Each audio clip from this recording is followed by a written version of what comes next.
समबुद्धयः ते प्राप्नुवन्ति मामेव सर्वभूतहिते रताः क्लेशोऽधिकतरस्तेषाम् अव्यक्ता सप्तचेतसाम् अव्यक्ता हि गतिर्दुःखम् देहवद्भिरवाप्यते ये तु सर्वाणि कर्माणि मयि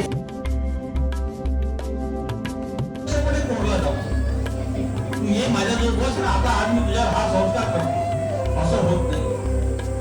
म्हणून संस्कार वर्गाचं महत्व आहेच पण त्याच्यासोबत आपल्या घरी जे असते का पण गोष्ट आपण सांगितली कशा करता सांगतो गोष्ट की लहान मुलं जी असतात आपण गोष्ट सांगताना ते त्या स्टँड्स मध्ये जातात कल्पना करतात बघा एक वाक्य आहे एका राजकुमाराने एका राक्षसाला जंगलामध्ये ठार मारलं एकच वाक्य आहे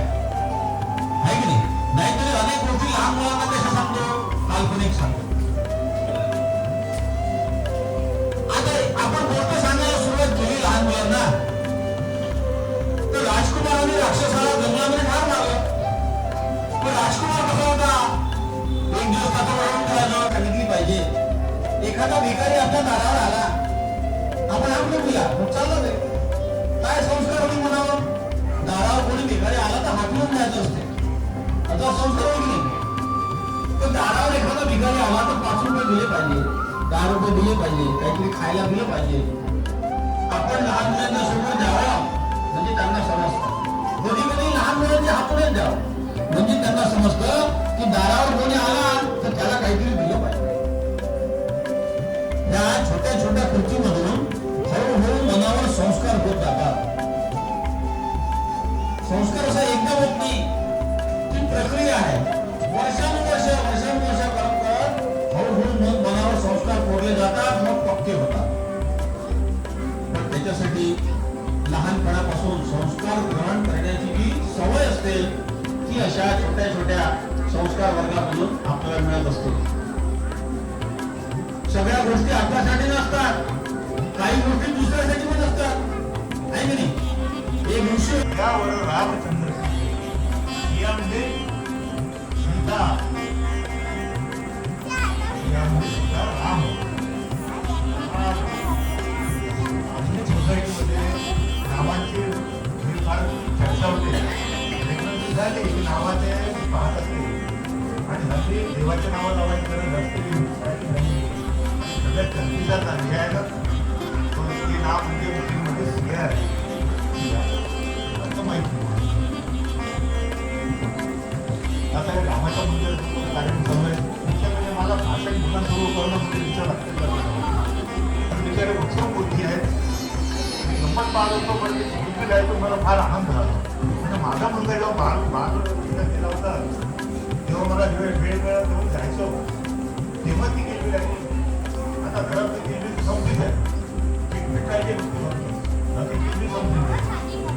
कोणाचा आवाज येत नाही भांडण्याचा आवाज येत नाही गाणी म्हणण्याचा आवाज येत नाही त्याच्यामुळे माझं भाषण मी थोडंफार मोठ्यांसाठी करतो माझ्या पोरांसाठी मला भाषण करणं ते जर गाणं म्हणत असते तुम्ही गायला तयार नसते ते नाचत असते नाचायला तयार आहे ते जे करत असते ते वेगळं म्हणजे शैशवाचं घोटावं म्हणतात म्हणून आता कधी तो परिणाम असतो तो मला खूप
अनेक लोक आपल्या आजूबाजूला असतात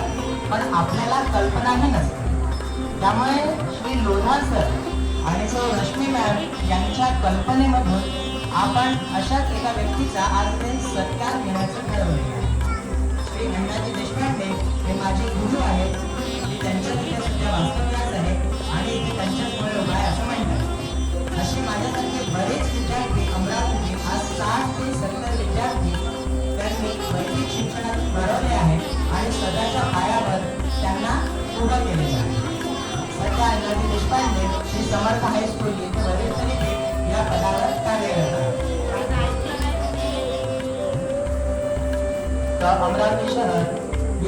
अमरावती शहराचे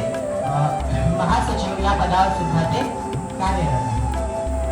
श्री चंदनपाट सर तसेच श्री उल्हासजी बाबुलीकर सर यांना मी विनंती करेन की त्यांनी अण्णाजी देशपांडे यांचा सत्कार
खरंच नादायक मुद्दा. आजच्या या कार्यक्रमाप्रसंगी माननीय मुलांची उपमुख्यमंत्री विशेष अतिथी डॉक्टर रायरामजी मुरमुळे सर, श्रीमती नरसम्मा युनिव्हर्सिटीचे विश्वस्त श्रीकांत काळेकर सर, राहुलजी मोळा सर, अण्णाजी विद्यार्थी सर, अण्णाजी कुलकर्णी. थोडंसं मी लक्ष याकडे एक विनंती केली की आजूबाजूच्या परिसरातील आपल्याकडे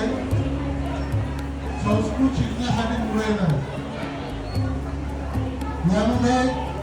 सरस्वती विद्यालयाच्या विद्यार्थ्यांचा सुद्धा समावेश करायचा आहे. इव्हन एवढंच नाही तर आमची जी शाळा आहे तिथल्या विद्यार्थ्यांचं ते पालक सुद्धा त्यांच्या या पठणाने आश्चर्यचकित झालेले. कारण की लहान वयामध्ये विद्यार्थ्यांचं जे काही मुलांचं जे ग्रास्पिंग पॉवर आहे हे सर्वात जास्त असते.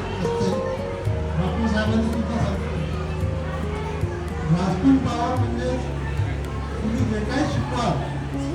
आता 12 अध्याय मुखोद्योग त्यांना पाठ आहे, ही किमया या वयामध्ये होऊ शकते.